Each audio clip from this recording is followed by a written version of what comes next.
গেছিলাম হুগলিতে, হুগলির চুঁচুড়ায় গেছিলাম। সেখানে আমার বড় ননদের বাড়ি।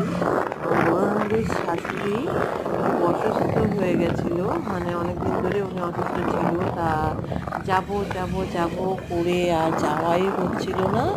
তা কালকে আমাদের এখানে সবচেয়ে বেশি গরম ছিল, মানে 44 ডিগ্রি তাপমাত্রা ছিল। এবার তো রাস্তা দিয়ে যাচ্ছি, রাস্তা দিয়ে মানে এত তাপ হচ্ছে। আমরা বেরিয়েছি তখন 4টে বাজে, তাও রোদ কি, তারপরে রাস্তা দিয়ে মনে হচ্ছে আগুনের গোলা বেরোচ্ছে। যাই হোক, কষ্ট সষ্ট করে গেলাম।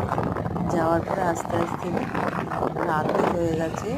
যেহেতু আমরা স্কুটিতে গেছিলাম, বাইক নিয়ে যাইনি, বাইক নিয়ে গেলে তাড়াতাড়ি হয়ে যায়। ঠিক আছে বন্ধুরা, আজকের মতো টাটা, বাই বাই।